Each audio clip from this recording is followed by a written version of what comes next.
want to see dynamic quality, you're not going to get it in words.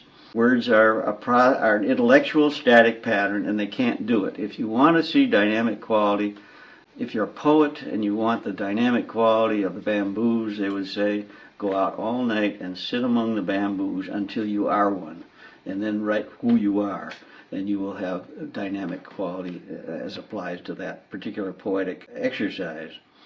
A more formal thing is the sesshin, the sitting thing. It's been practiced for many centuries. It's the McDonald's of enlightenment, so to speak. You just go in the door and sit, and gradually the problems that you've had disappear, and after a year, 2 or 3 or 4 years, suddenly, maybe never, but sometimes the problems just vanish, and suddenly you'll be looking at a piece of wallpaper in front of you, and the wallpaper will go a little crazy maybe, and suddenly turn into something else.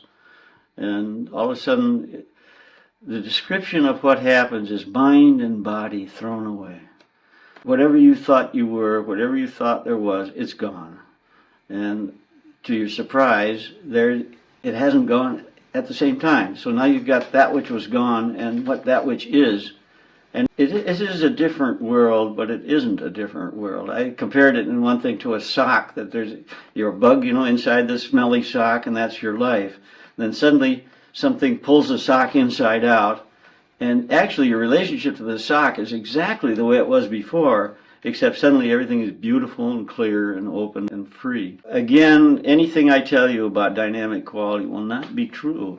The only dynamic quality you're ever going to really learn is the quality you discover for yourself. And this was the Buddha's first message. He says, see for yourself. Don't take anybody's word for it, which is very different from any Western religion where they say, no, you've got to take our word for it. See, there is no faith in Buddhism that I know of.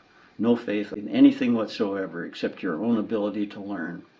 And you have to have that. In the Orient, people spend their whole lives learning, and then when they have learned, they say, well, this was so much fun learning, I think I'll just stay here. And so they stay monks in monasteries for many years. It's a very profound way of understanding, and I'm happy to see that in recent years more and more people in the world are coming to that